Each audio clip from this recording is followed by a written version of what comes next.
Muy buenas noches, señoras y señores. Bienvenidos a otra edición del Péndulo por Unicanal. Hoy les planteamos tres temas. El primero y el segundo en realidad tienen que ver con la seguridad del país. En el primero vamos a hablar con el doctor Khalil Rashid, que ya está con nosotros, acerca de la lucha que está realizando la Senat contra el crimen organizado. ¿Cómo estamos en esa lucha? ¿Qué nos falta? ¿Qué tenemos que hacer para enfrentarnos con más fuerza y decisión contra el crimen organizado en Paraguay? ¿Cuándo vamos a tener los radares y los aviones de tal manera que evitemos las cargas que vienen vía aérea y que después se van al resto del mundo partiendo de Paraguay? Vamos a hablar con él de esos temas. ¿Cuánto decomiso de drogas hay? ¿Cuánto se estima que parte al mundo? ¿Y cómo podemos mejorar toda esta situación? En el segundo bloque vamos a hablar con los doctores Ricardo Preda y Manuel Riera acerca de todo lo que está pasando con los menores de edad en Paraguay. ¿Qué los vuelve tan violentos? ¿Qué se puede hacer? Hoy la sociedad protesta luego de conocerse un horrendo crimen cometido por un menor de edad. Y dicen que 8 años de cárcel, que es la pena máxima que pueden recibir los menores de 17 años, es poco para las atrocidades que cometen. Hoy muchos jóvenes de entre 10, 11, 12, 13, 14, 15, 16, 17 años ya están trabajando para el crimen organizado, como distribuidores, como campanas, como sicarios, entonces, y como cultivadores de droga en el interior del país. Entonces hay que ver con ellos qué es lo que podemos hacer como país.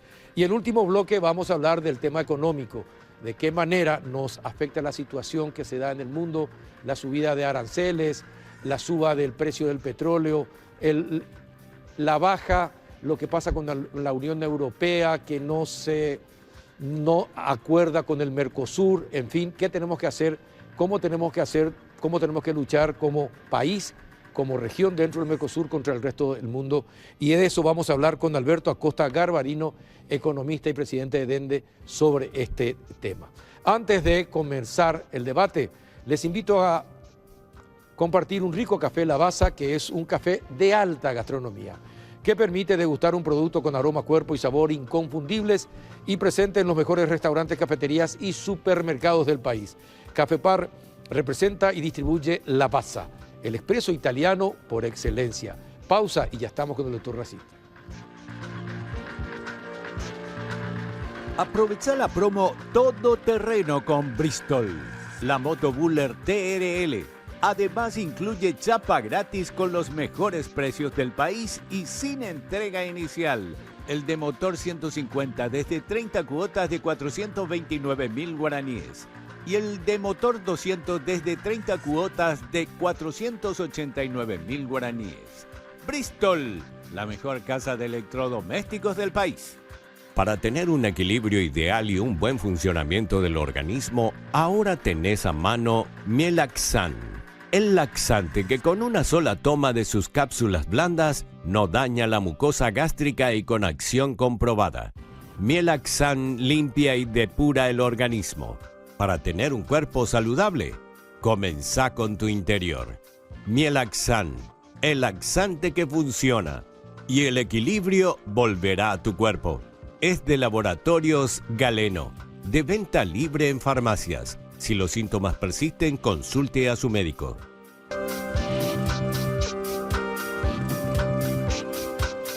Buenas noches, doctor Khalil Rashid, director de la Senat. ¿Cómo estás? Buenas noches, Carlos. Bien, un gusto estar una vez más contigo. No, gracias por aceptar. Sé que sos una persona con muchas actividades y que estés con nosotros siempre en un bloque es muy importante. Bueno, ¿qué está pasando frente a la Senat? Que hay gente que protesta. ¿Por qué están protestando frente a la Senat? Bueno, ese es un grupo muy reducido de aspirantes realmente, Carlos. ¿A ingresar a la Senat? Sí, a ingresar a la Senat. O sea, te explico cómo viene la cuestión. La Senat, como cualquier otra institución de organismo de seguridad, tiene sus requisitos, sus exigencias legales para poder ser un agente especial.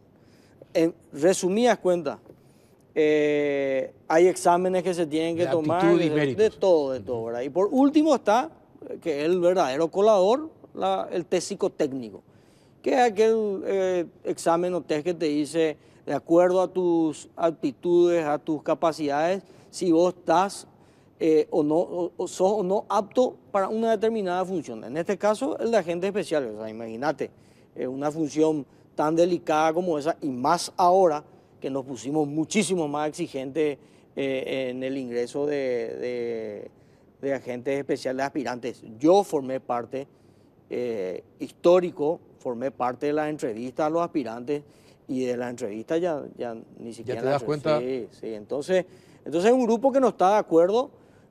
Con las notas que recibieron. Sí, o sea, básicamente el psicotécnico no pasaron, ¿verdad? Entonces no están de Y acuerdo. eso es fundamental, es decisivo. Lógico, ¿cómo yo voy a ir a algo, cómo voy a ir en contra de lo que dice la ley, Carlos? O sea, es una resolución administrativa por la cual, en virtud de la cual yo les saco a ellos, o sea, yo les doy ingreso como aspirantes y también los saco por no haber reunido todos los requisitos, ¿verdad? Pero es lo que dice la ley. Claro. Ahora, teniendo en cuenta esto que estás contando, ¿hay algún caso anterior de algún agente? De fallados. Sí, Sí. que hayan entrado Sí. por la ventana Sí. y no precisamente, Sí. y no aprobando todos Sí, los exámenes psicotécnicos. Hay. ¿Hay? ¿Y dónde están? Y puntualmente uno ahora mismo está con fecha para juicio oral. Para juicio oral. Sí. Un agente especial de la Así, Senat así está. Por que eso- ingresó sin... que ingresó con una nota negativa del Instituto de Formación de la Senat. Nota negativa, decía, esta persona por estas cualidades, por estas condiciones, no es apto para el cargo ¿Y de quién agente. tiene tanto poder para, Y no, a pesar no. de esa nota, de hacerle ingresar? Bueno, Carlos, pero imagínate si te filtraban casos de la Senada, Sí. que le metan por la ventana a cualquiera, a mí ya no me sorprende eso. ¿Dónde está el secreto de esto, Carlos? Que nos pongamos exigentes Sí. y que cumplamos lo que dice la ley.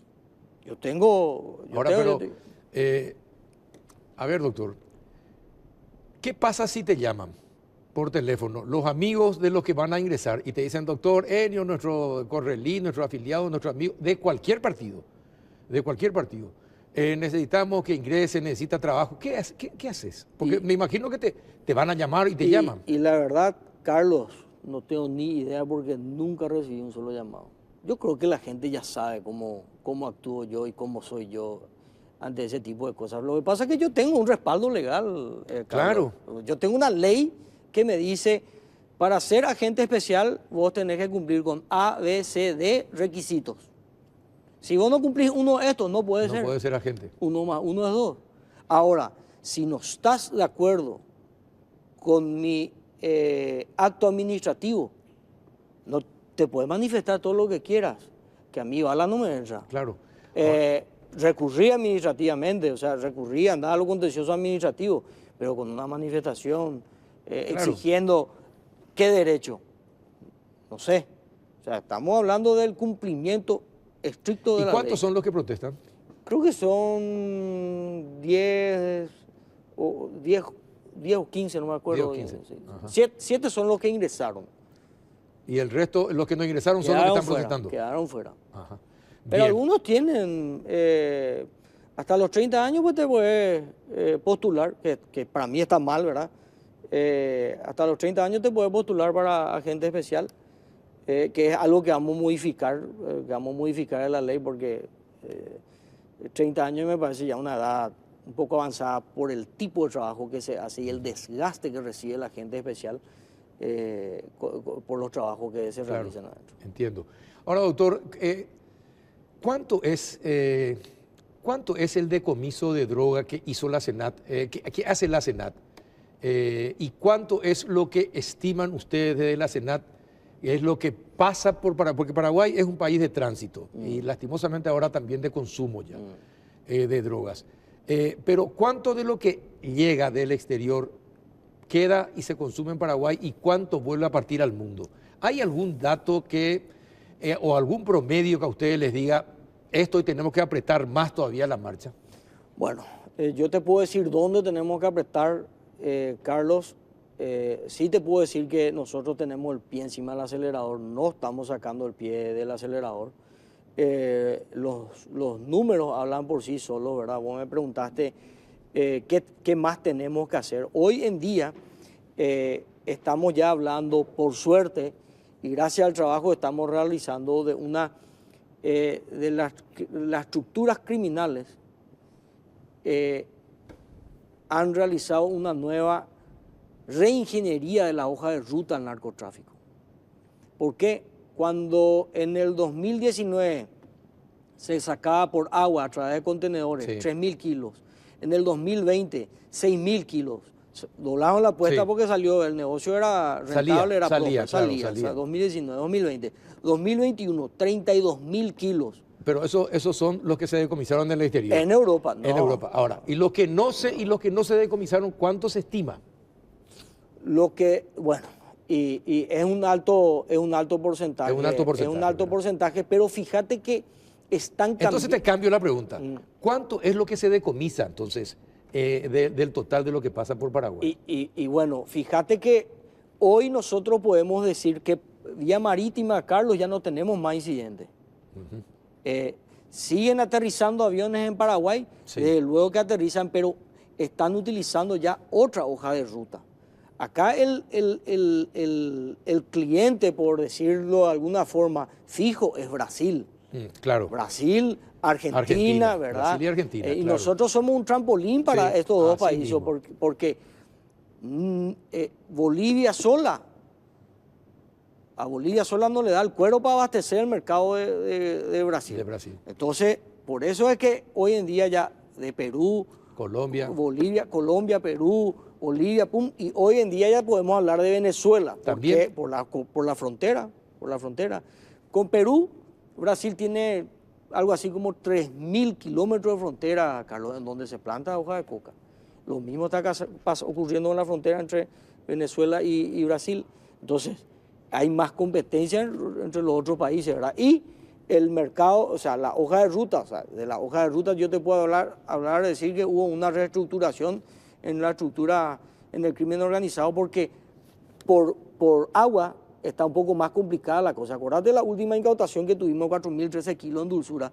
¿Quién se quiere volver a arriesgar a utilizar esa vía, estando nosotros tan encima de los perfiles que hacemos, de los perfiles que sacamos, de los contenedores que controlamos, de la dotación de unidades de K9 que adquirió la Senado? O sea, estamos encima, Carlos. Ahora, y de todo esto que estás señalando, de las drogas que llegan de todas partes, ¿cuánto de ese negocio estiman ustedes que maneja el liderado por Marcet? Bueno, Marcet tenía una estructura muy grande, Carlos, que operó fuertemente Sí. en los últimos años. Hoy no podemos hablar de que esa misma estructura está operando de la manera que operaba Claro, anteriormente, más... Obvio que ya no, porque la Hay más metodología del uso que ellos aplicaban era a través de los contenedores, ¿verdad? Hoy ya no están utilizando esa metodología. Entonces, ¿qué es lo que nos resta? Vos me preguntaste qué más tenemos que hacer. Si nosotros estamos cerrando esa vía, Carlos, Sí. y yo te mencioné, ¿nos siguen aterrizando aviones? Sí, eso es innegable. Eso es cierto. Entonces, ¿qué nos falta para cerrar justamente ese orificio? Son los supertucanos, los radares, toda la tecnología que pedimos. Entonces, tenemos que ponernos más exigentes, más coercitivos en todos esos frentes, Carlos. Vos me decís, ¿se puede dar una lucha frontal al narcotráfico? Claro que se puede. Si hay voluntad política, claro que se puede. Nosotros estamos dando resultados con todo lo que estamos generando, Carlos. O sea, es indiscutible. Pueden decir, Jalil Rachid es un pirebaí, Jalil Rachid es un desagradable, pero estamos dando resultados. O sea, simpático no soy, tampoco me enviaron a un kindergarten. Pero a ver, Jalil Rachid, en su administración, ¿cuánto decomisó ya de droga? Y depende de dónde, Carlos. Pero en general, en total. No, aeropuerto Silvio Petirosi. Porque son varios frentes y Sí. varias políticas que nosotros reorganizamos. Sí. Aeropuerto Silvio Petirosi, vos me vas a decir, ¿cuánto? ¿Verdad? Más de 200 kilos de cocaína solamente en el aeropuerto.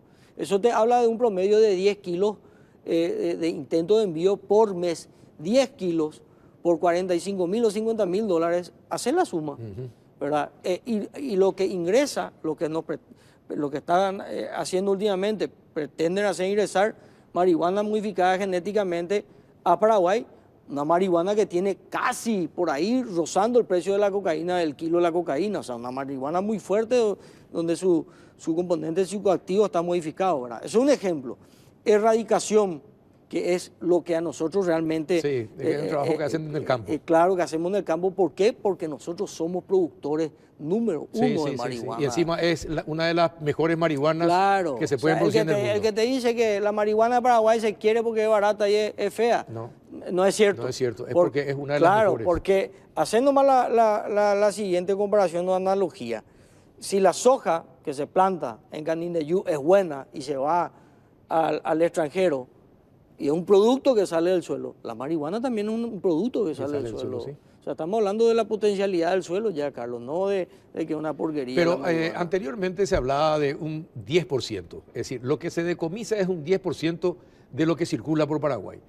¿Aumentó ese número o no todavía?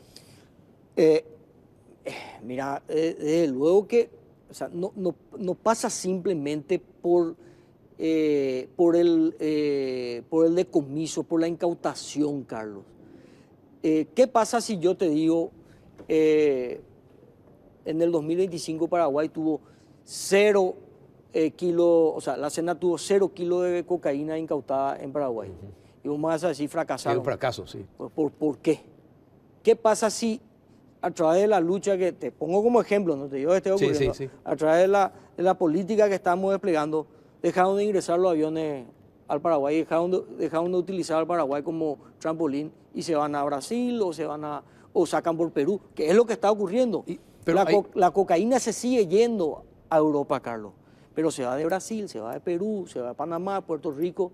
Hoy, por suerte, no estamos teniendo esos incidentes en Europa, porque podés o no creerle a Khalil Rashid, pero en Europa no hay incautaciones. ¿Y cómo se certifica eso? Y por los informes, por los reportes, porque Alemania o Europa, en términos generales, no va a mentir por Khalil Rashid o por Paraguay.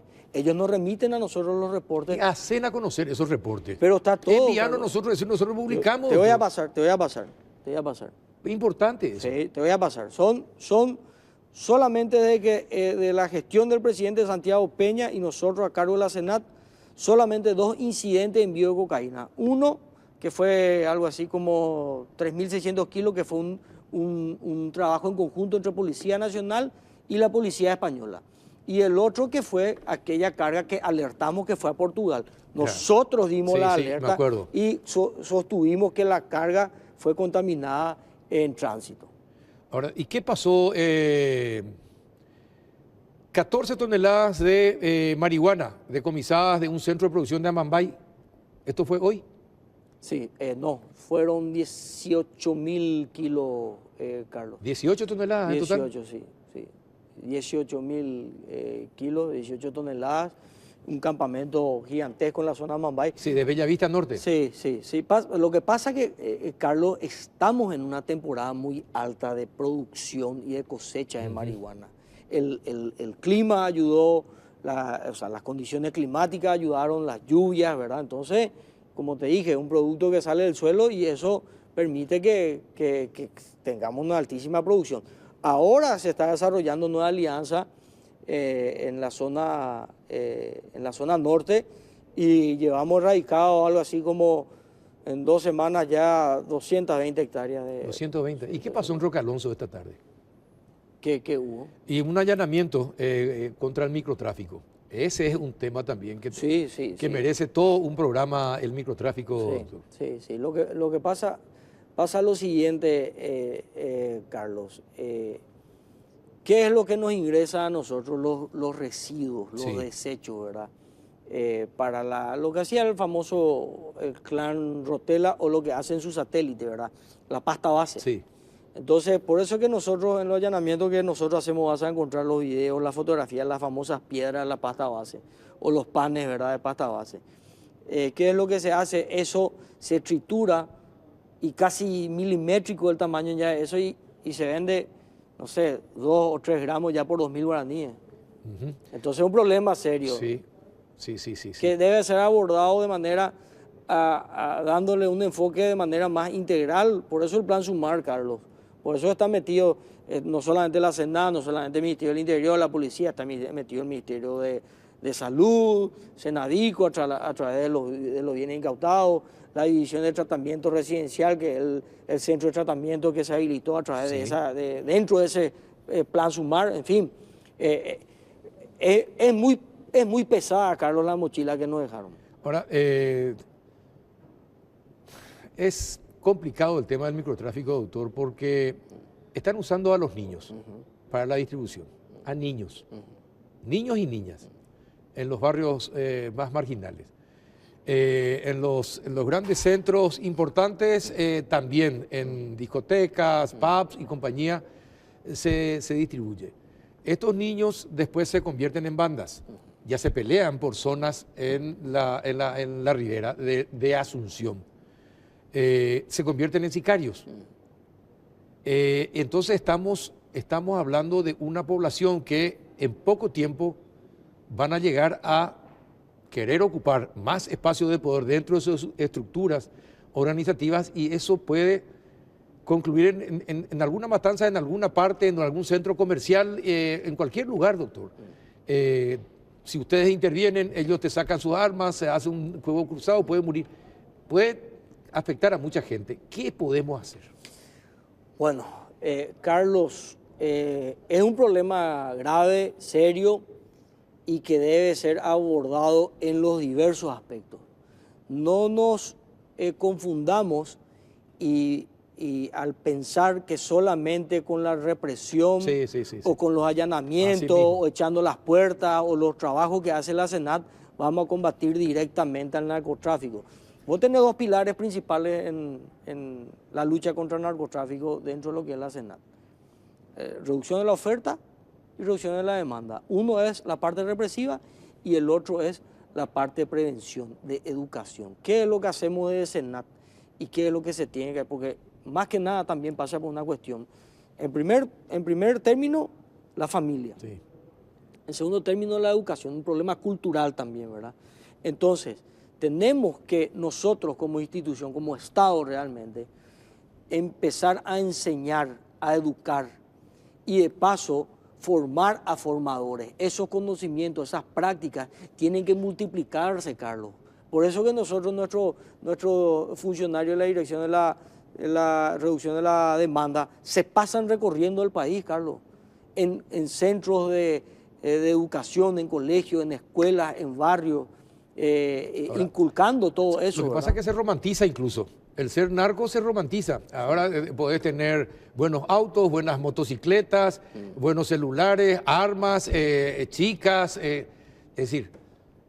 Por eso, ya sabiamente la Constitución Nacional habla de que la base de la sociedad es la familia. Es la familia, sí. ¿Verdad? Entonces, resulta ser que lo que dice la norma, la Carta Magna, vos te vas al interior del país, te vas sin estigmatizar, ¿verdad? Te vas al departamento de Caguazú y te dice, encontrar la deforestación en la reserva, en parte de la reserva de San Rafael, y te dicen, no, eso es normal, está bien, es normal, es para nosotros. Te vas al sur y lo mismo. Te vas a Canindeyú y te dicen, hay autoridades locales que tienen el tupé de decirte que son marihuaneros nomás, ¿verdad? Claro. Y no se dan cuenta y no dimensionan el problema que eso genera desde el punto de vista del narcotráfico y la problemática social. Claro, doctor, ¿qué son estos cuadros? Bueno, este cuadro, Carlos, justamente lo que te mencioné, el envío de cocaína de Paraguay a Europa en el 2019, 3.700 kilos.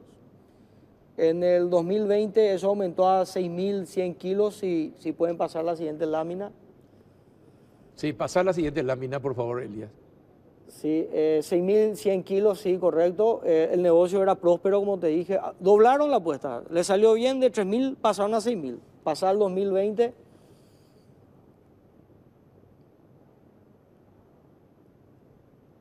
Pero en el 2021, en el 2021 esto fue un escándalo.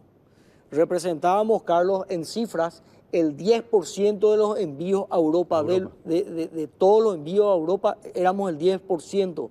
Una vergüenza para un país que no es productor de hoja de coca, o sea, de cocaína, ¿verdad?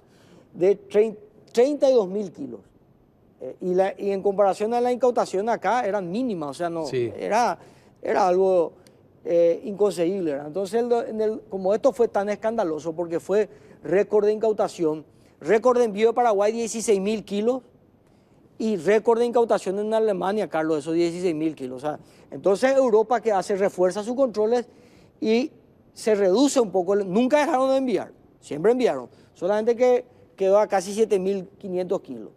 Después en el 2023, Carlos, el siguiente, antes de que nosotros, que el presidente Santiago Peña hacen los últimos envíos, y van unos 13.500 kilos. 13.500. Sí, ya entrábamos nosotros, ¿verdad? Y antes de que ingresemos envían 13.000 kilos. A partir de ese momento en que nosotros ingresamos, Carlos, y dimos un golpe de timón real y efectivo a nuestras investigaciones y a nuestra política de la lucha contra el narcotráfico, esto se redujo a 3.600. 3.600 que no se contabiliza como envío, Carlos, porque fue la carga controlada entre policía Paraguay y policía española. O sea, fue un trabajo verificado que tenía intervención del Ministerio Público también, ¿verdad? Y bueno, y a partir del 2024 hasta la fecha, por suerte, gracias al trabajo que estamos desarrollando, no tuvimos más envíos allá a Europa. Hasta la fecha. No te digo que no pueda ocurrir, Carlos. Desde luego que puede ocurrir, ¿verdad? Porque es un concurso, va a ser una lucha constante. Claro, y aparte que es un concurso de instituciones que trabajamos de manera armónica. O sea, nosotros necesitamos los escáneres de NIT. Claro. Ellos no necesitan a nosotros por las investigaciones que desarrollamos, ¿verdad? Y así sucesivamente, ¿verdad? Sí. Y bueno, doctor, espectacular saber todo esto. Te deseamos éxito, que haya más decomisos, que la lucha sea más frontal y caiga quien caiga. Si están envenenando la vida de los jóvenes y la sociedad paraguaya, que vayan a la cárcel. Yo cambiaría la frase caiga quien caiga, porque ya es una frase gastada y mal utilizada en el periodo pasado, sea quien sea, ¿no? Sea quien sea, perfecto. Gracias, doctor, Carlos. Muchas gracias por venir. A vos, a vos. El doctor Khalil Rachid, ministro de la Senat. A la vuelta de la pausa, los doctores Ricardo Preda y Manuel Rira. Ya volvemos. Aprovecha la promo Todoterreno con Bristol, la moto Buller TRL. Además incluye chapa gratis con los mejores precios del país y sin entrega inicial. El de motor 150 desde 30 cuotas de 429.000 guaraníes. Y el de motor 200 desde 30 cuotas de 489.000 guaraníes. Bristol, la mejor casa de electrodomésticos del país. Broncogalén Jarabe alivia todos los síntomas de la tos. Broncogalén es también fluidificante y expectorante. Eso es Broncogalén Jarabe. Todo lo natural en un solo producto y un solo producto para toda la familia. Además, no tiene azúcar. Atendé bien. Ambaú, eucalipto, miel y limón, oreco paité. Ah, y no te olvides de la presentación cómoda y práctica. Broncogalén Spray. Y con la misma fórmula y con sabor a miel. Broncogalén Spray. Te soluciona las situaciones incómodas porque lo podés sacar y usar en donde sea. Carteras, bolsillos, etc. Broncogalén, paraguayo y teja natural té. Es de Laboratorio Galeno, de venta libre en farmacias. Si los síntomas persisten, consulte a su médico.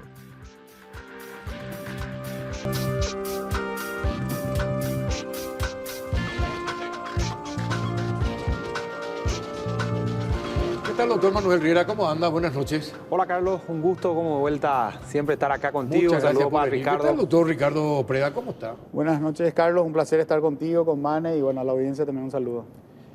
Bueno, ¿qué pasa en nuestro país? ¿Qué está pasando socioculturalmente, si podemos hablar, en nuestro país, o sociológicamente? Ustedes son abogados. Intenté por todos los medios traer a un sociólogo. Lastimosamente no pude conseguir un sociólogo hoy. Pero el doctor Preda, que es penalista, y el doctor Riera, también como padre de familia y abogado, ¿qué podemos hacer para evitar que sucedan tantas cosas? Un chico que se va caminando por la calle, se pone frente a un delivery, saca un arma y le pega un tiro por un celular. Por un celular. Por un celular. Otro chico que no encuentra mejor idea que a una compañera quemarla viva. Con una sangre fría, y mientras más datos se conocen, uno dice, la pucha, ¿cómo a los 17 años uno puede manejarse con esa mente fría? ¿Qué es lo que está pasando? Esto es una cuestión cultural, es una cuestión educativa, es todo junto. ¿Qué está pasando? A ver si ustedes como abogados, y que está también en muchos litigios y probablemente tengan muchos casos que afecten también a menores, ¿qué está pasando? Bueno, yo creo que ahí son dos casos interesantes porque son dos tipos de jóvenes. Sí. No son Sí, casos sí, similares. ¿Por qué exacto. son dos tipos de jóvenes distintos? O sea, el joven de Coronel Oviedo es un joven de una familia de clase media al menos, acomodada, Sí. de padres presentes, o sea, padres que están conviviendo. Paradójicamente, su padre es del sistema penitenciario, Del sistema penitenciario. sabe sobre qué les pasa a las personas que cometen una infracción, y la madre es docente. Es docente, o sea, sí. yo creo que ese es un caso donde uno no le puede echar la culpa a las diferencias sociales, a la falta de oportunidades, etcétera. Distinto del caso del barrio San Francisco, Sí, ¿verdad? del O sea barrio que San ahí el chico ese obviamente ni siquiera estaba viviendo con la madre, creo que la madre estaba en el interior, vivía solo, de una manera cuasi marginal. Entonces son dos escenarios distintos. Y yo creo que ahí tiene que ver mucho con relación al joven de Coronel Oviedo. Debe ser la educación en la casa, la educación que recibe, pero también hay veces que había que atender también a una cuestión de la salud mental, ¿verdad? O sea, tal vez haya un inconveniente. El caso del delivery, del joven este que asesinó aparentemente al delivery, bueno, ahí hay otras condiciones que tal vez esté vinculado con el uso de drogas, Sí. con la falta, o sea, ahí sí estamos hablando de una persona obviamente Solitaria.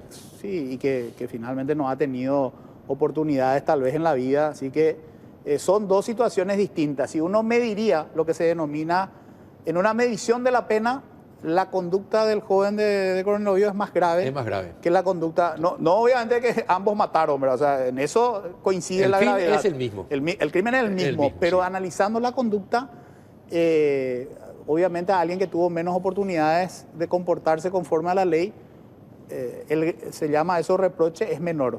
Con el que tiene más oportunidades de comportarse conforme a la ley, el reproche es mayor. Claro, eso es sin entrar en la intimidad de las familias, Sí. ¿verdad? Porque en la intimidad de las familias suceden otras cosas que probablemente solamente los chicos tienen que saber. ¿Sí? Porque el abuso de un padre abusador de la madre, que golpea permanentemente a la madre, que puede maltratar a los hijos, si esa es una conducta que desde que nace el chico está viendo, normaliza. Claro. Me imagino que Ahí normaliza ese tipo de actos. Claro, ahí cambia el escenario. Obviamente eso va a jugar en favor del chico que se analiza su conducta, si su conducta estuvo influenciada por ese tipo de comportamientos en el seno familiar, ¿verdad? Desconozco, ya no estoy hablando de ningún caso concreto, obviamente. Pero es lo que pasa claro. normalmente. Sí, entonces eso.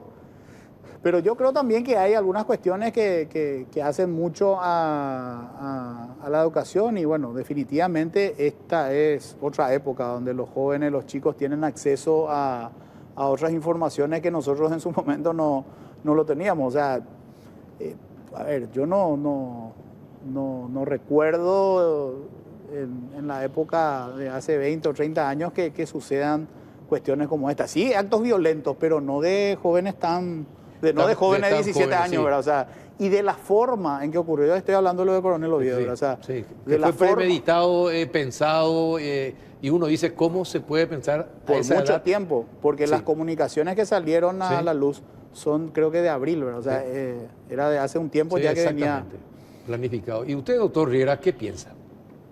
Venía pensando lo que me preguntabas más temprano, porque cuando me invitaste al programa, parte de lo que te preocupaba, digamos, era, bueno, ¿qué hacemos? Exacto. ¿Qué hacen las instituciones? ¿Qué podemos hacer? Entonces, naturalmente, hablar de cada caso sería difícil para establecer una suerte de política pública, pero lo que pensé decirte que puede ser una buena alternativa es la siguiente. Si nosotros pusiéramos la atención en el caso per se, o sea, como algo que ocurre, vos podrías mirar eso antes de que ocurra, durante que ocurra o después de que ocurra. Y todo lo que podamos pensar en hacer antes de que ocurra sería algún tipo de actividad, campaña, etcétera, en términos preventivos. Durante los hechos punibles en general podrían plantearse, excepto estos casos tan trágicos o fatídicos, podrían haber actividades de tipo más proactivo para que dejen de ocurrir. Y por supuesto después viene la actividad represiva. Yo en esta primera parte decía, si pudiéramos simplificar al máximo el Estado, entran todos los poderes menos el judicial. No se le puede pedir al Poder Judicial que en términos preventivos haga algo. Sí. Yo creo que esto es más bien Sí, sí. política pública desde el legislativo y administración en general desde el ejecutivo y por supuesto eso llevado a los ministerios y a los órganos competentes. Pero acá no dejaría de lado la actividad del rol privado de la gente, o sea, la familia que mencionaba Ricardo, la institución privada que te educa, la importancia de la actividad cultural, la importancia de la actividad, no sé, deportiva en el club en el que se hacen deportes, actividades comunitarias en general, tienen mucho que ver con esa idea de formación. Y en la parte en la que la cosa ocurre, uno no puede ser indiferente. O sea, el acto de violencia hay que denunciarlo, el acto de violencia hay que intervenir, el acto de violencia si se puede, hay que impedir estando ahí. Uno no puede simplemente desconocer, digamos, su rol de ciudadano y decir, bueno, esto debería hacerlo fulano de tal, la denuncia hay que hacer, la cosa por el estilo. En la represiva sí entraría el Poder Judicial. Eso llevado a los casos en general, yo creo que la respuesta concreta va a venir por información.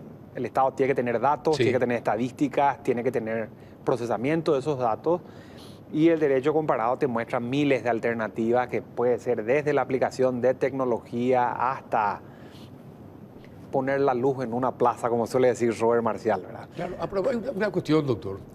Ustedes que son abogados, me decís que el Poder Judicial no puede detener, y en parte tenés razón,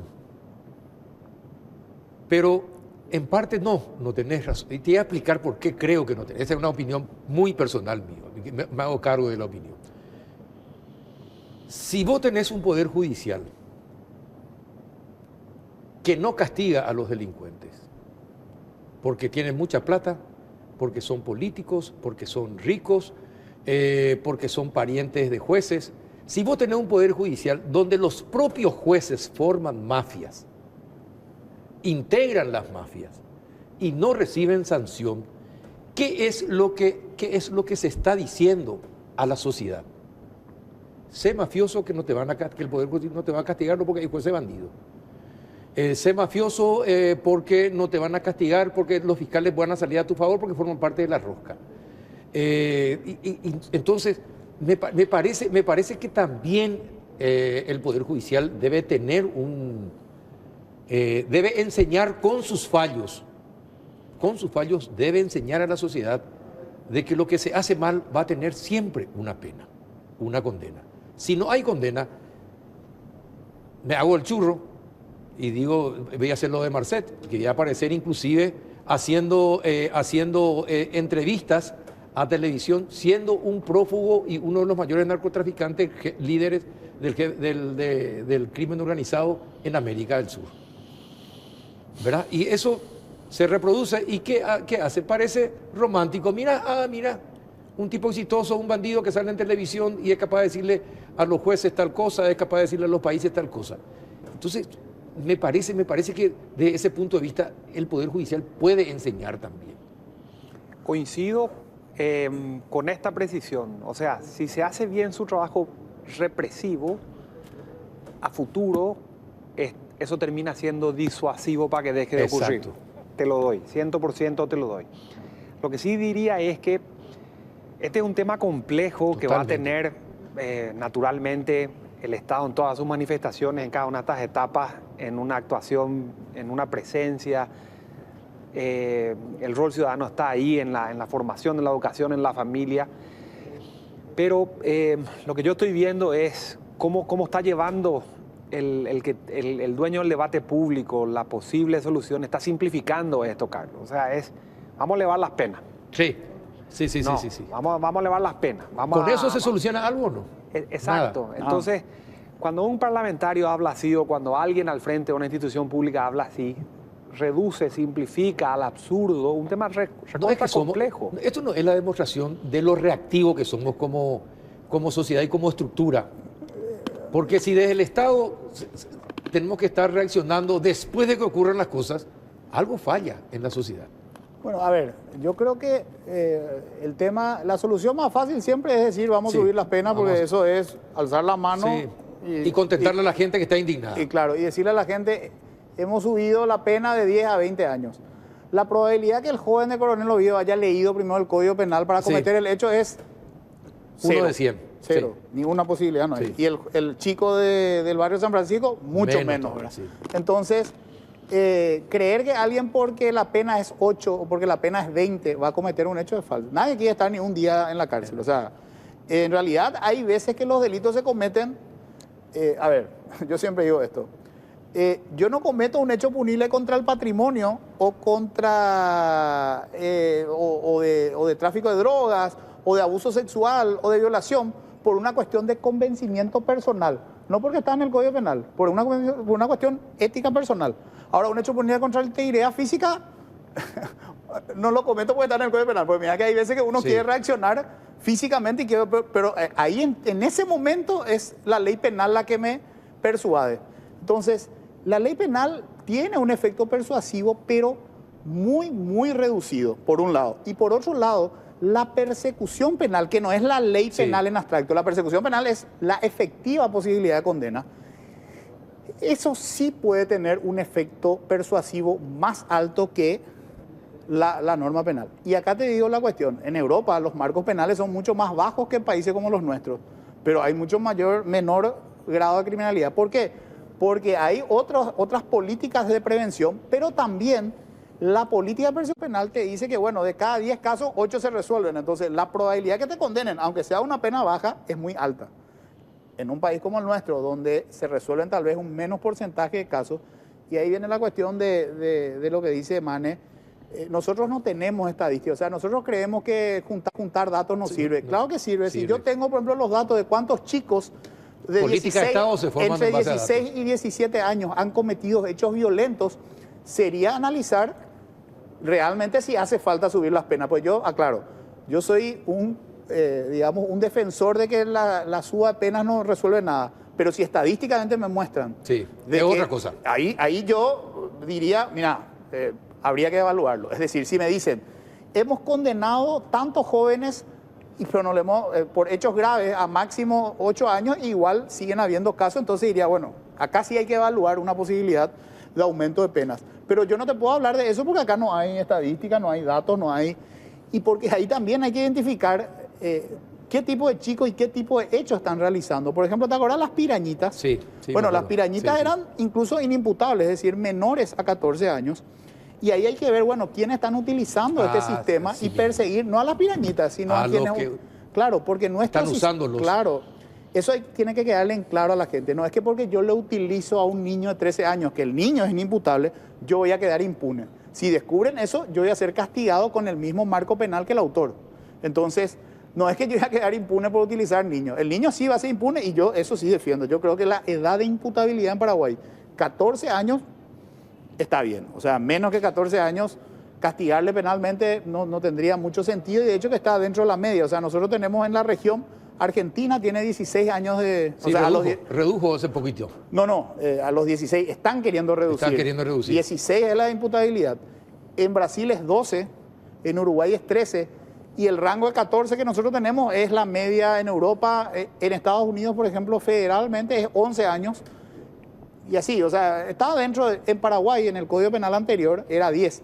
Pero si uno lleva la estadística y dice, ¿cuántos niños entre 10 y 14 años fue condenado? Ninguno. O sea que, entonces, no es que, acá tendríamos que ver cuántos niños entre 14 y 15 años hay condenados.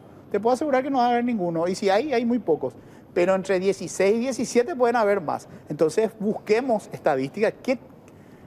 ¿Cuáles son? O sea, trabajemos en verificar cuáles son los verdaderos problemas y no actuemos por el niño, por el joven, no es un niño, por un adolescente, de joven de Coronel Oviedo, porque ese es un caso aislado. Yo no puedo legislar por un caso. Exacto.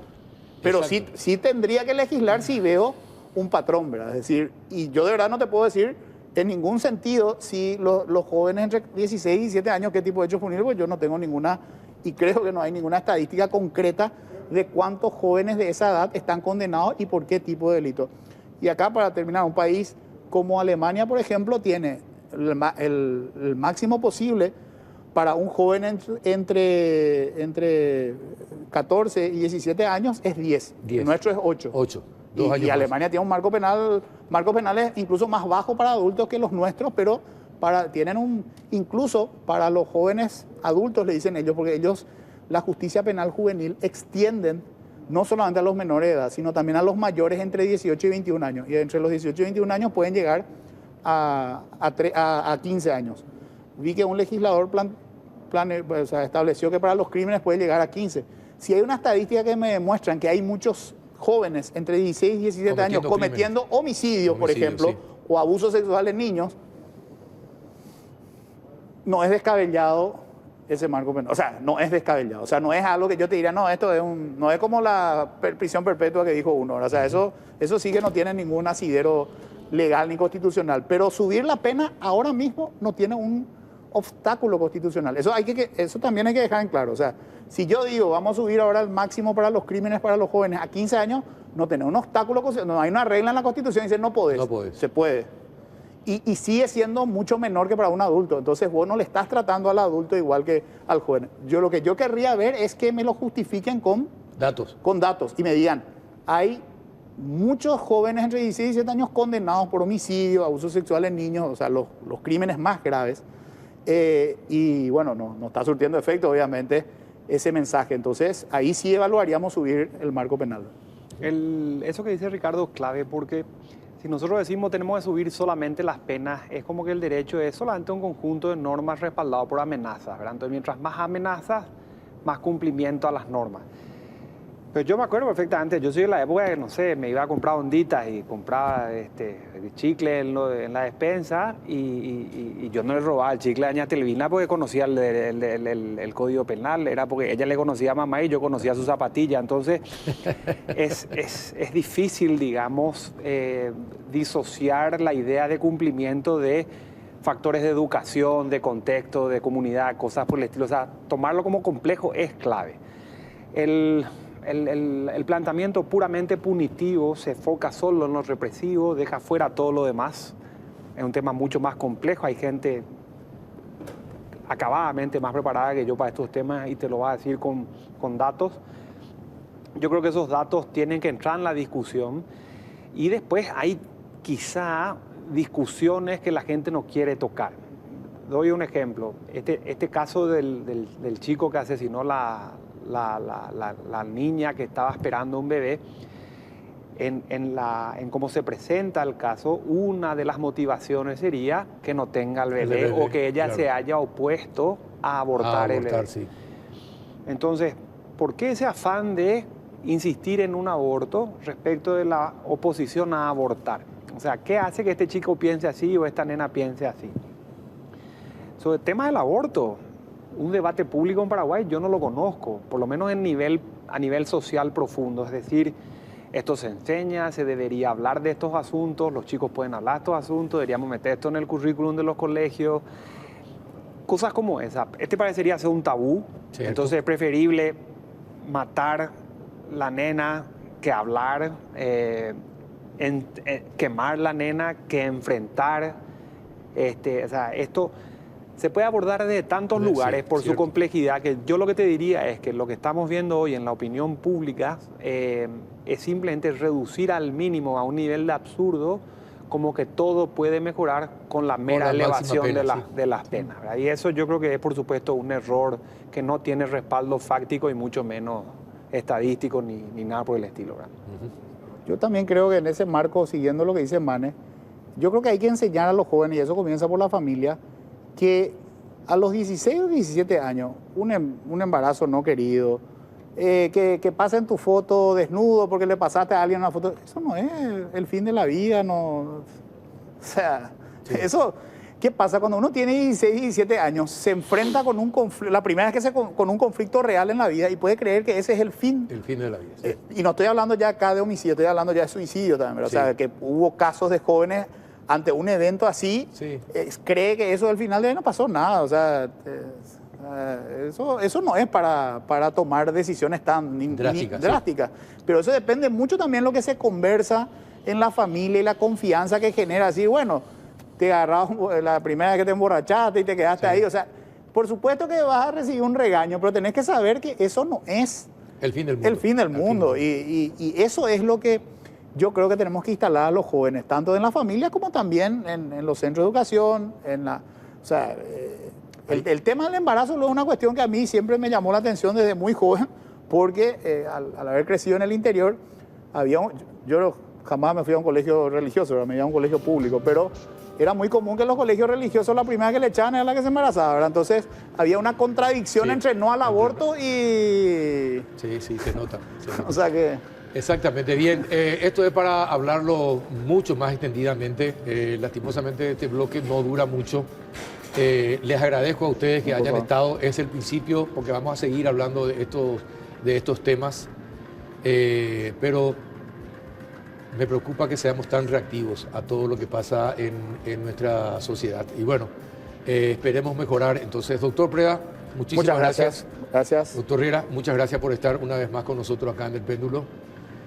Vamos a una breve pausa. A la vuelta hablaremos con Alberto Acosta Garbarino sobre la visión política y económica a nivel internacional. ¿De qué manera nos está afectando o nos puede afectar en un futuro cercano? A la vuelta de la pausa.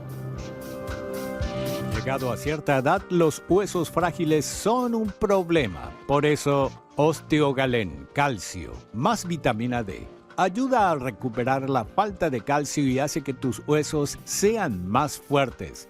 Osteogalén hace que tu vida vuelva a la normalidad. De venta libre en farmacias. Si los síntomas persisten, consultar al médico. Bueno Bank vino a reescribir la forma en que vienen haciendo las cosas. Un banco que no te suma complicaciones sino más beneficios. Atendiéndote las 24 horas, los 7 días de la semana de manera presencial y digital. Pensamos distinto, porque en Bueno Bank lo único que importa es que el grande seas vos. Grande es el que hace todo lo que quiere desde la app. Bueno Bank, el banco paraguayo de todos.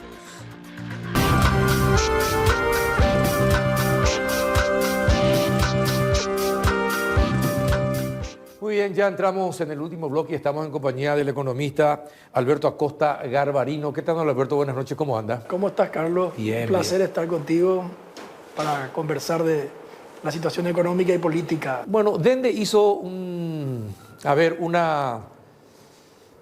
discusión, abrió una discusión acerca de la visión política económica Paraguay 2025, teniendo en cuenta cómo está el mundo, con Estados Unidos subiendo todos los aranceles, en guerra comercial y arancelaria con China, principalmente, con la Unión Europea que no sabe para dónde disparar, si va por China o va por Estados Unidos. Rusia juega su propio partido, las bombas que explotan en Ucrania, en Israel, en Palestina, América Latina, que hay un sector importante de presidentes de izquierda que se alinean a China y otros que se alinean a Estados Unidos. Bueno, dentro de todo este marco, de esto que no se entiende lo que pasa en el mundo actualmente, ¿cuál es la visión política económica del Paraguay 2025? ¿Para dónde tiene que ir Paraguay? Es una linda pregunta, pero claramente nosotros cuando presentamos las perspectivas de Dende, hacemos un poco una especie de paneo de lo general a lo particular. Sí. Comenzamos con el mundo, bajamos a la región. Cuando decimos regiones, básicamente Argentina y Brasil, ¿verdad? Mercosur. Mercosur, y después llegamos a Paraguay. Si hacemos ese paneo, vemos de que claramente el mundo vive, creo que la mejor frase lo definió el Foro Económico Mundial en el 2023, vive lo que se llama la policrisis. Definió como policrisis, o sea, muchas crisis. Tenés crisis política, Sí. ¿verdad? Todo lo que estás hablando de la polarización dentro de los países y entre países, ¿verdad? Tenemos una crisis de guerra, como nunca hubo, Sí. desde 1945. Europa no sufrió nunca una guerra como está sufriendo ahora, entre una potencia Sí. nuclear como Rusia con Ucrania, ¿verdad?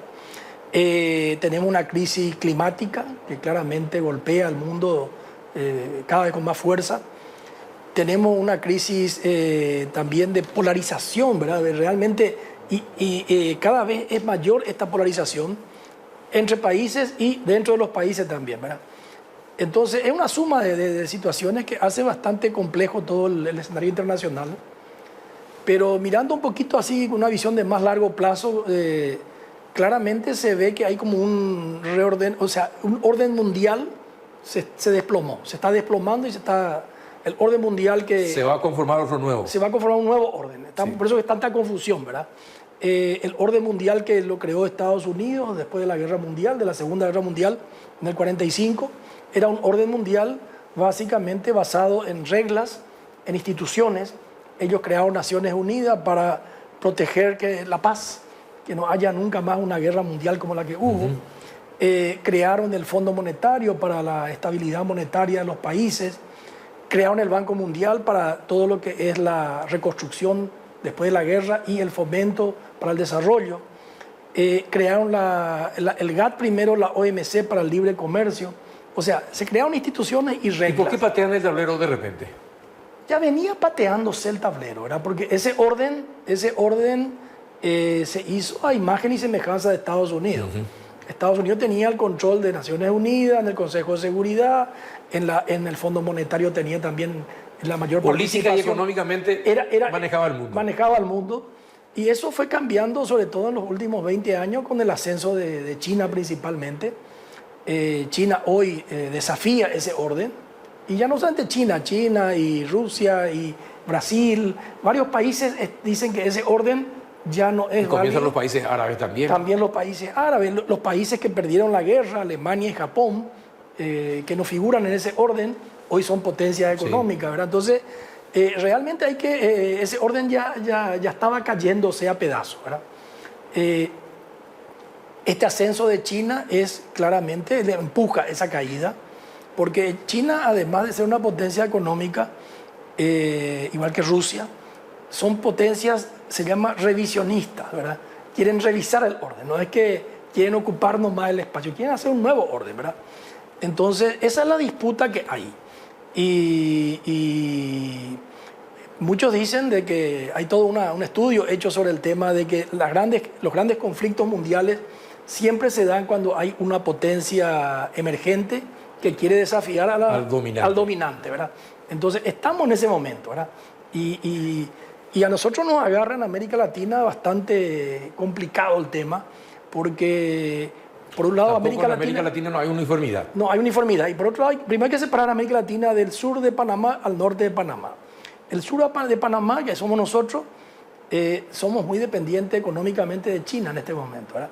Es el principal comprador de los commodities, de los productos agrícolas, es el principal comprador de los Pero productos. también es el principal acreedor de los países de esta parte del mundo. Es el principal inversor también en infraestructura.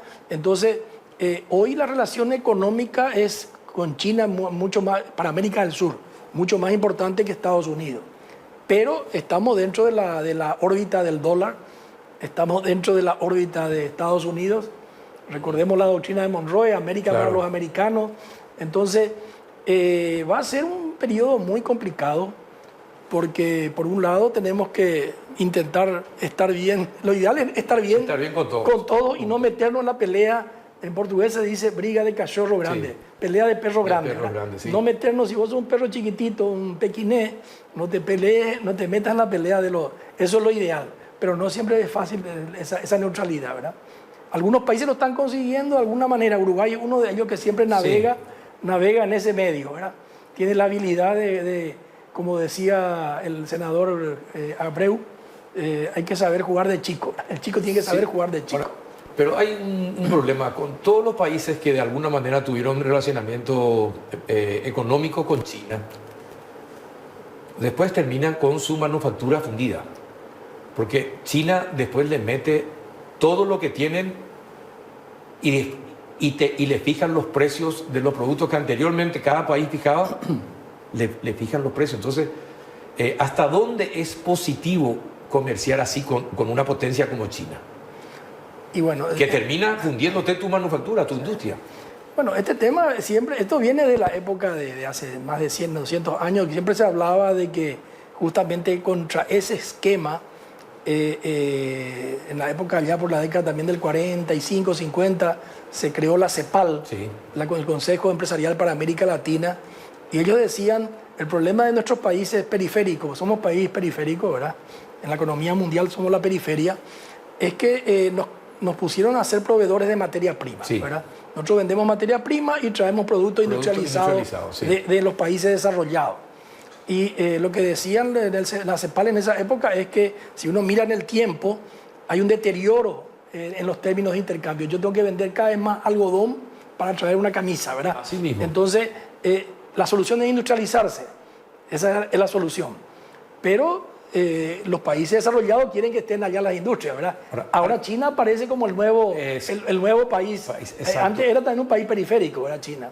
China comercia con Argentina. Es decir, el mayor acreedor de Argentina es China. Sí, Lo que le debe Argentina a la China es impresionante. sí. Chile tuvo problemas con el cobre cuando comerció con China. Antes nos íbamos nosotros a Buenos Aires o a Clorinda para comprar la ropa argentina. ¿Por qué? Porque eran de las más lindas de la zona, de la región. Sí, sí. Hoy en día todas las ropas son chinas, Sí, sí, sí. ¿verdad? Es decir, la manufactura argentina Sí, sí. terminó. Pero pasó con la americana también. Pasó con la americana también. Estados Unidos dejó, esa es un poco la queja de Trump, básicamente, ¿verdad? Ahora, pero ¿por qué Estados Unidos se quiere reindustrializar a costa de elevar todos los aranceles?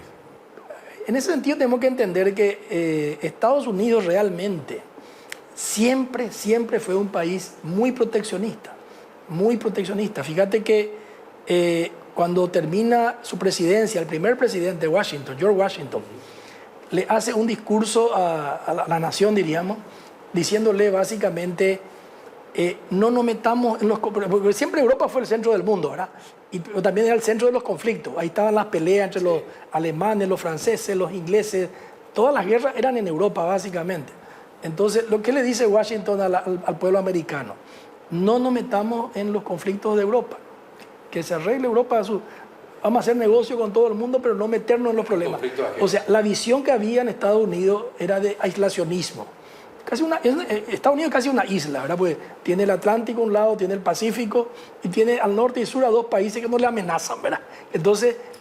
pero un conglomerado de estados. Y no solamente eso, sino los que poblaron Estados Unidos son de diferentes partes de Europa y del Exactamente. Pero la visión de Estados Unidos era primero aislacionista, de Washington. Después viene Jefferson y dice, ya se estaba desarrollando Europa con esa revolución industrial, Inglaterra, Alemania. Entonces, ¿qué dicen los padres fundadores de la patria en Estados Unidos? Tenemos que desarrollarnos si queremos el progreso del país, ¿verdad? Tenemos que industrializarnos, mejor dicho. ¿Y cómo vamos a industrializarnos? Proteccionismo. Cerrar la frontera y producir adentro, ¿verdad? Estados Unidos creció con aislacionismo y con libre mercado. No con libre mercado, proteccionismo con respecto libre mercado dentro de Estados Unidos, pero proteccionismo de afuera, ¿verdad? Así creció hasta el 1945, en que se convirtió en la primera potencia mundial. El mundo estaba destruido por la guerra y Estados Unidos ahí se convierte en un país internacionalista, ya no aislacionista, y se mete en todos los temas mundiales y se convierte en un defensor del libre mercado. ¿verdad? Pero eso fue en el 45. Lo que Trump está haciendo es retomando, o sea, el grupo que apoya a Trump, las ideas originales de Estados Unidos. ¿Y a Paraguay qué le toca? Es decir, en este mare magnum de situaciones del mundo, todos hablan de que la economía paraguaya va a crecer. No en como se esperaba, pero va a ser uno de los pocos que crezca en la región. Sí. Bueno, los aranceles no nos toca, no nos afecta demasiado porque no somos productores importantes para Estados Unidos y compañía. Ahora, ¿y qué nos espera después? ¿Qué nos espera? Vamos a crecer al 3, y pico por ciento, pero ¿y después? Claro, eso fue lo que dijimos en esa presentación de Dende. Dijimos que no nos afecta todavía en el corto plazo esta guerra de aranceles, ¿verdad? Porque fíjate lo siguiente, si vos mirás el volumen del comercio mundial, ¿cuánto el mundo exporta e importa? ¿Cuál es el volumen? De ese volumen, apenas el 10% de ese volumen es el comercio agrícola, lo que Paraguay produce, ¿verdad? Es el 10% del comercio mundial. El 15% de ese comercio mundial es minerales e hidrocarburos, petróleo, cobre, es el otro 15%, ahí tenés 25%. 75% del comercio mundial es industrial. Y del 75% industrial, la mitad no son productos terminados, no es el teléfono, sino que son componentes. ¿Verdad? No es el auto terminado, sino que son partes del auto. ¿Verdad? Por eso Ucrania es tan importante, por eso hay partes de otros países que son importantes. Porque tienen... Entonces, lo que Trump está apuntando con sus aranceles es justamente a ese 75% que es el industrial. ¿Verdad? A nosotros no nos afectó mucho. Si uno mira, hay mucha volatilidad.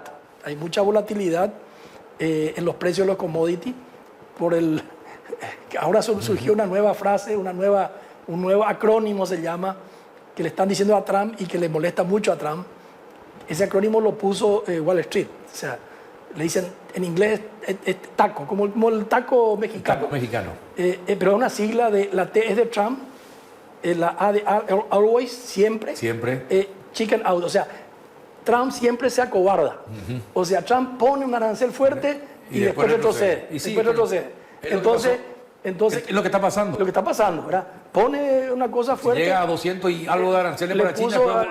Y bajó todito, ¿verdad? Entonces, lo que genera con eso es que cuando pone el arancel, caen los precios, ¿verdad? En las bolsas. Cuando suspende el arancel o baja el arancel, suben los precios.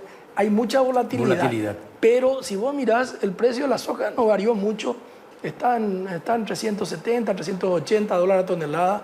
Se mantiene ahí. O sea, no nos afectó ese tema todavía. Pero nos va a afectar el comercio para que vengan inversiones. Por eso para nosotros es clave, cada vez más importante es Mercosur. Porque la pelea va a estar allá arriba, ¿verdad? En el norte. Entonces tengo que proteger nuestro Mercosur, cuidar nuestro Mercosur, porque Paraguay básicamente va a depender... ¿Cómo vamos a cuidar el Mercosur? Y bueno, pero mientras sea político y se discute, mientras no se toque lo económico. Esa es una frase que yo le escuché una vez al expresidente Julio María Sanguinetti. No se preocupen de la política siempre que no desbarranque la economía. Mientras sea pelea entre ellos, entre Lula y Milei, se griten, el comercio sigue entre Argentina y Brasil, ¿verdad? Continúa el Mercosur funcionando, el Mercosur económico. Hay muchos intereses brasileños muy fuertes.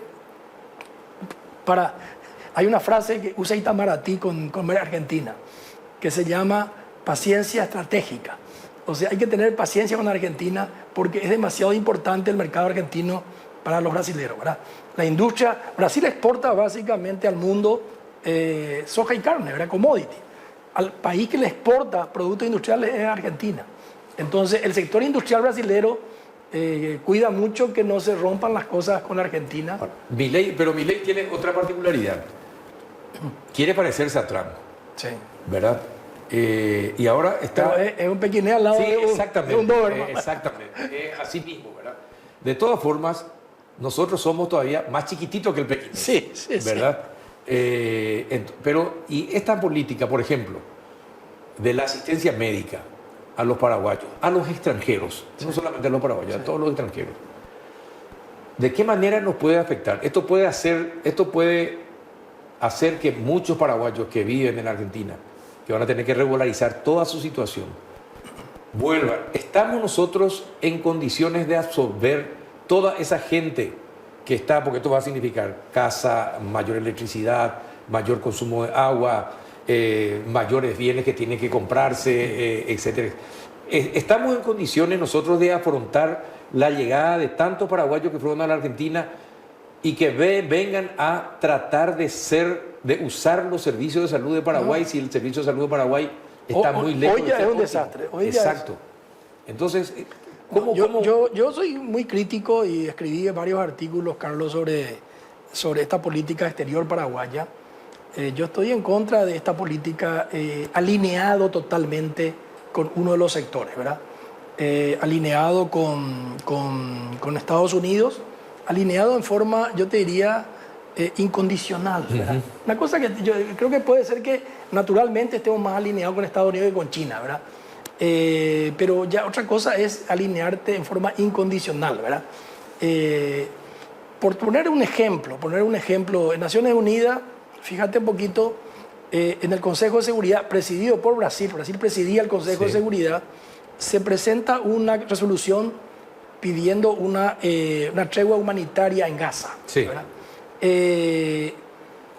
Se lleva a votación todos los países. ¿Quién puede oponerse a una tregua humanitaria? ¿Verdad? Todos los países están prácticamente a favor de esa tregua, exceptuando Israel, que está en el conflicto. Está en el conflicto, está en el conflicto, Estados Unidos, que lo apoya y que tiene capacidad de veto, y Paraguay.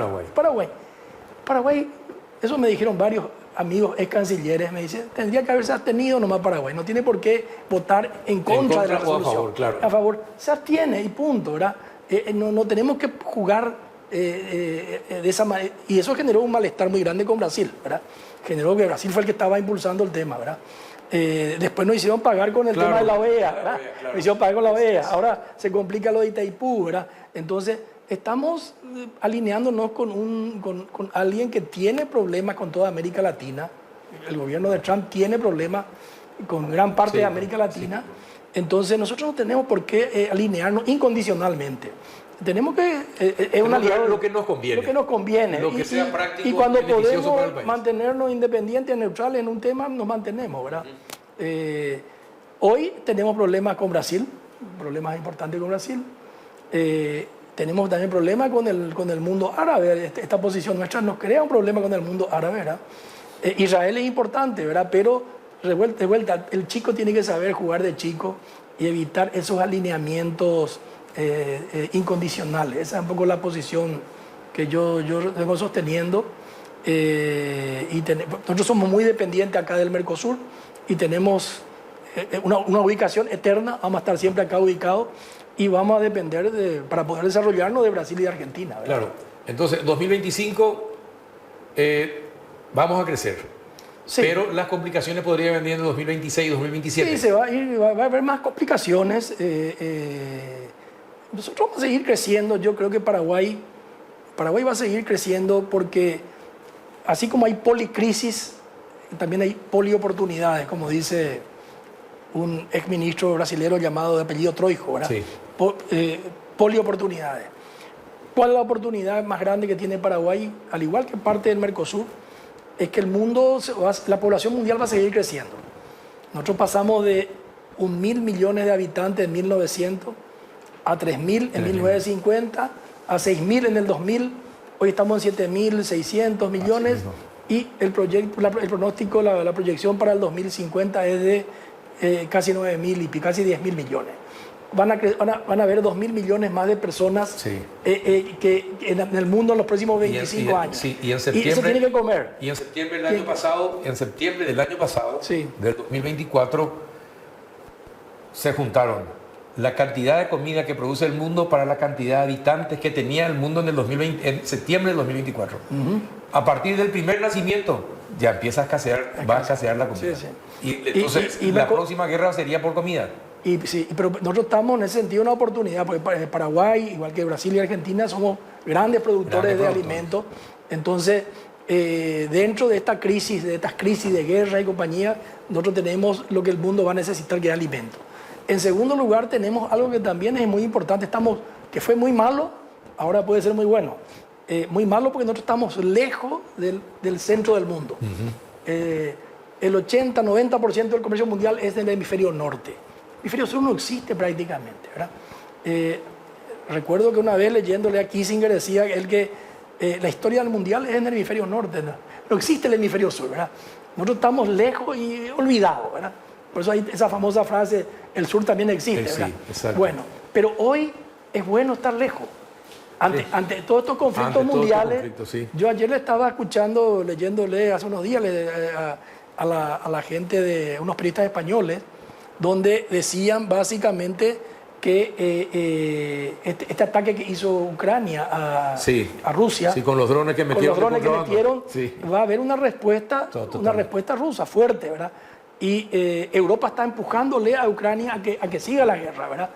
Entonces, se preguntaba el español, nosotros estamos acá cerca de Ucrania, España está cerquita, puede recibir un misil en cualquier momento España, ¿verdad?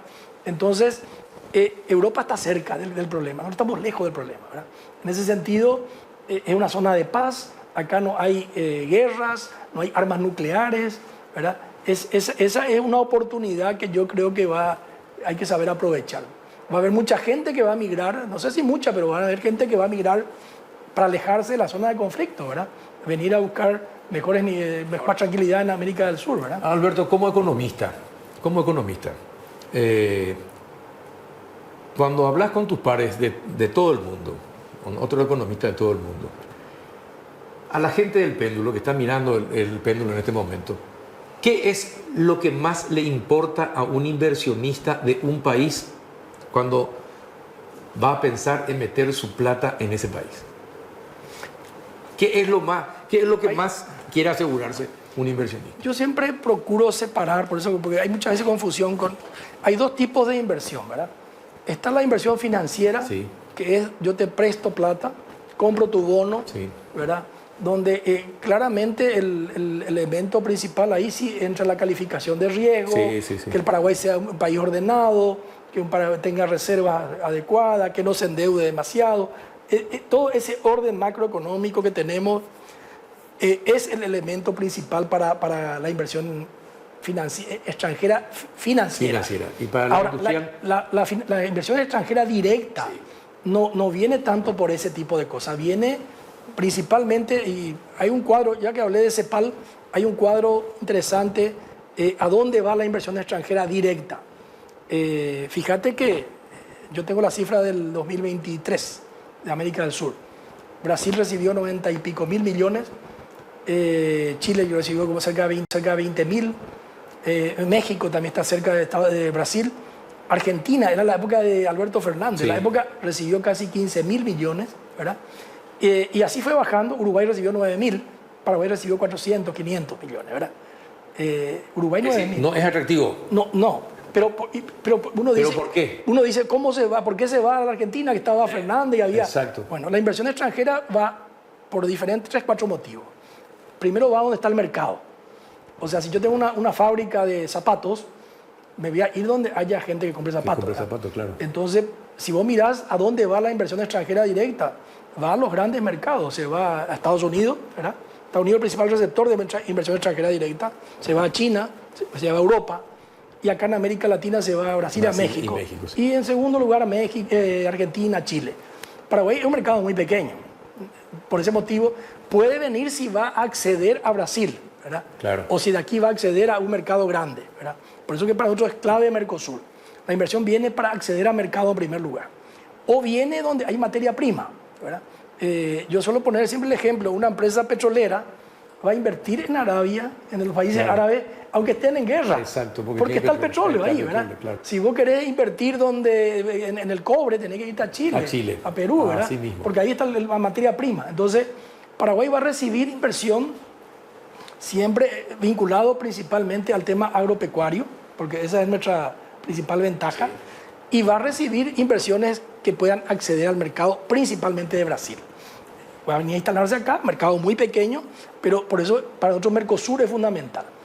Y en ese sentido también quiero comentar, creo que es importante, hay que comenzar a mirar el mapa, ya no tanto el mapa político. Uno mira el mapa político y dice Brasil, Argentina, Chile, qué sé yo, ¿verdad? Ese es un mapa político. Hay que ver el mapa económico. Y en ese sentido Paraguay, sobre todo la zona este de Paraguay, toda la parte está muy integrado al Brasil, del estado de Paraná, de Paraná y San Pablo. y de San Pablo y de Mato Grosso do Sul, que sí. son los estados que más crecen en Brasil. Entonces van a venir inversiones de esos estados a Paraguay. Van a venir, están viniendo, de hecho están viniendo, ¿verdad? Entonces, yo creo que Paraguay va a seguir recibiendo ese tipo de inversión más directa, vinculado al mercado brasilero. Lo que tengo muchas veces mi duda es si quién va a aprovechar, si va a ser el extranjero o el paraguayo, eso, ¿verdad? Bueno, esa es la duda nuestra. Esa es otra discusión Esa en la que es te vamos otra a invitar discusión. otra vez en otro Sí. programa. Sí.